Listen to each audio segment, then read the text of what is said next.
This week I had a unique opportunity to interview a dear friend of mine.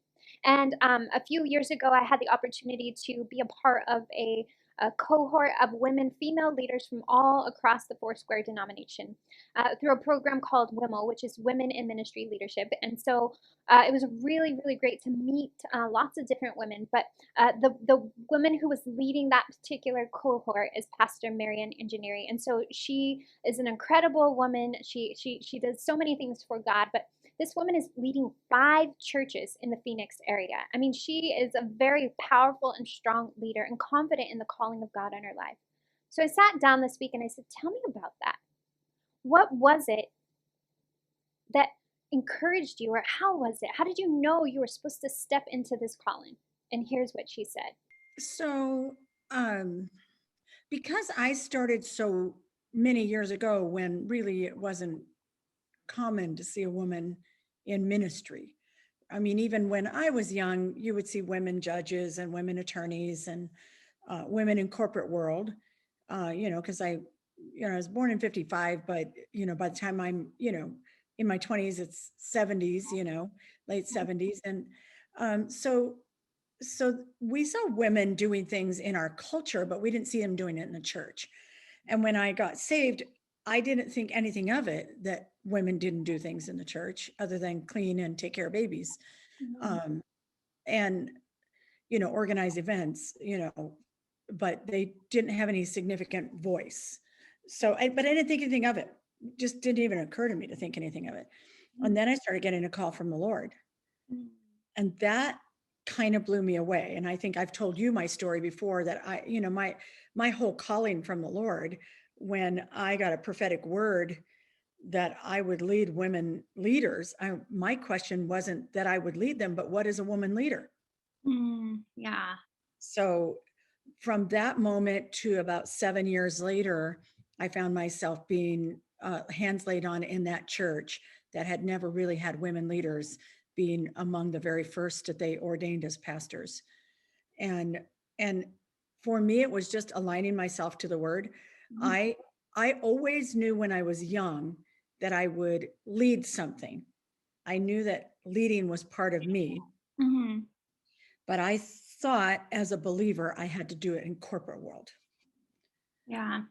I didn't think that it was a possibility in the church, nor did like I said, nor did I think it was strange, because culturally I just didn't see it. So Yeah. the only thing I thought was strange, Dennisa, was when God called me. Ah, It's like, you can't be serious, because this is not a possibility. You wow. need to understand, God, that they don't do this here. And he said, but I do. So you just follow me and we'll do this. So my calling was more of a surprise to me, Mhm. not something I laid awake and dreamed about. And then when I got called, I didn't dream about becoming an apostolic leader of a network of multiple churches. Mhm. I now oversee 5 church networks, 5 churches. Wow. So we have 3 physical locations, and one of them has a Spanish congregation that we opened the doors last week. Super Yay, yay. excited about it, yeah. And Awesome. and then we have a full-on online campus where we actually are discipling people, not just people just viewing. And I have campus pastors over all of those, Mhm.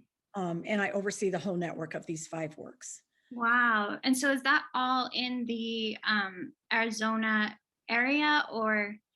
Well, the 3 physical locations are in Arizona. The Mhm. Spanish congregation meets in one of our buildings. So the 4 in-person meeting congregations are all in Arizona. Our online campus pastor is actually, of course, online is anywhere anybody is, Yeah. but our online campus pastors actually reside in Seattle. Oh, wow. Okay. We actually have ordained licensed campus pastors that oversee that ministry, and they reside in Seattle. Wow. So did you grow up in the Foursquare church or Foursquare movement, or was that something that kind of came later in your ministry career, if we're going to call it career? Um, well, when I got saved, I was in a Catholic church when I got saved, and then at 15, and then I came over to the church that I stayed in until forever. I mean, it was the church that I got saved in. Yeah. And that church at that time was not Foursquare, but they did become Foursquare. So they were already aligned with Foursquare values, and then they became Foursquare. And Mhm. so my first license was in the church that I was saved in and licensed and ordained under Foursquare. Oh, okay. Wow. Yeah, I think it's interesting when you talk about how you kind of like when God called you into ministry, it was like, I don't see this anywhere. How does this look? And especially being kind of one of the pioneers to leading that. And I know even for me, like when the Lord really was stirring my heart, the phrase that kept coming to me was, you can't be what you can't see. And so a lot of times it was hard. Now it's a little more common, but there is a lot of pushback to women in senior leadership, or women leading churches, or female pastors. And so what would be like your response to, or what has been, I'm sure you've had a lot of resistance in your ministry over the years, just with people maybe not knowing or understanding really the full context of some of the scriptures behind that. What would be your response to, or what has been your response to that, and how do you overcome that, but also still lock into, okay, I'm going to do the thing that God's called me to do, regardless of the naysayers or the critics, so to speak. So there's probably three answers to this. The first answer would be know your own theology. Forget whether everybody else knows it. You personally need to know it, because not if, but when the naysayers come, or not if, but when somebody gets up and walks out on you because you're preaching and you happen to wear a skirt. So you need to know your own theology. Mm-hmm. You personally need to know it so that you're not moved by opinion of somebody else. So this is a thing I feel actually in a lot of ways. I feel this about the baptism of the Holy Spirit. I feel like there's a lot of people that would say the things of the Spirit are for yesterday, or whatever. I need to know my theology. Yeah. I can't depend on somebody else knowing it. I need to know mine. So that's the first thing. The second thing is grace.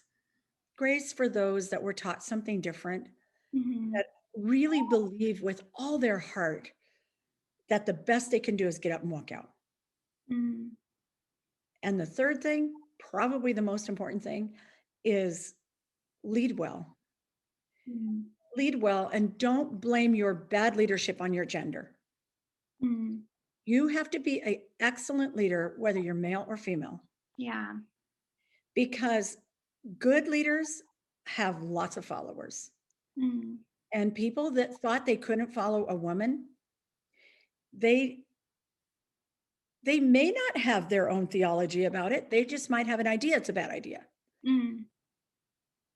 But when the woman is not standing up and leading well, that's when the thing starts to crumble down. Mm-hmm. What caused, you mentioned Deborah, what caused Deborah to get so many followers was her excellent leadership. Mm-hmm. Take charge, be courageous, take risks, hear from the Lord, know what God is saying, and lead well, and lead with courage and authenticity, and uh, and and don't be a whiny woman, really, which is really funny when I say that, because mostly I see men cry more than women. So That's funny. yeah. So, Yeah. but I think know your theology, have lots of grace, Mm-hmm. so you don't get, you don't need a chip on your shoulder, Mm-hmm. and have lots of grace for those that are not ready for it, and let them know the door is always open. Yeah. We've, like, for instance, I had a couple, they came to the church and they just loved my preaching. For as far as they could see, I was the best preacher they ever heard. Right. And so they just were like, this is like unbelievable. But he was part of a movement of people outside of our church, that he met with some guys that completely believed it was heresy for him to be in our church. Yeah. So, so they finally left the church, which was funny because he sent his wife to tell me. He couldn't tell me in person. So she And, was she was a Deborah, right? uh-huh. And, but about a year and a half later, was standing on the church patio, and they get out of their cars and walk up, and I go, "What are you guys doing here?"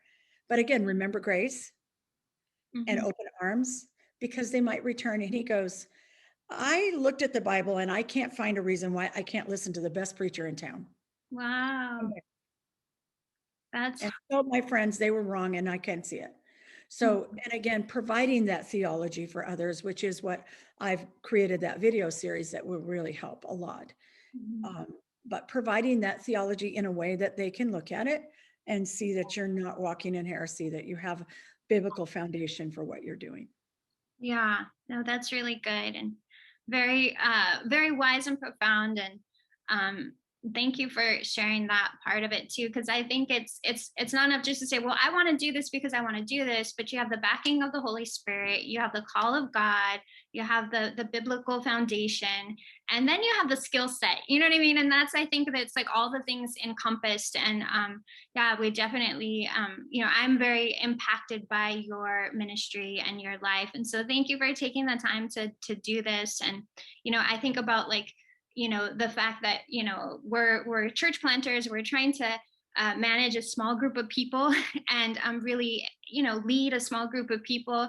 But I can't imagine having 5 churches under my, jurisdiction or my leadership, because I feel like that would be so overwhelming. But I know that, God gives you what you can handle, and it's step by step and piece by piece. And so, yeah, I'm just super inspired by you, and I'm really grateful for you taking the time to do this and be, just active in helping to develop female leaders. But it's always a pleasure to, just to hear from you and to see, how God's moving in your life and the things that he's doing. And so I just really appreciate you taking the time to do this. And yeah, thank you so much. Pleasure. And, one thing I can say to you too, as we kind of obviously are wrapping this up, but one thing I would say to you is that your voice not being there and your leadership not being there is a void.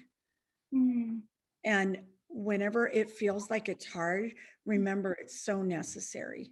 mm, It's so necessary for everyone that God calls to step into the place that they've been called to, because their voice brings something different that nobody else in the world can bring.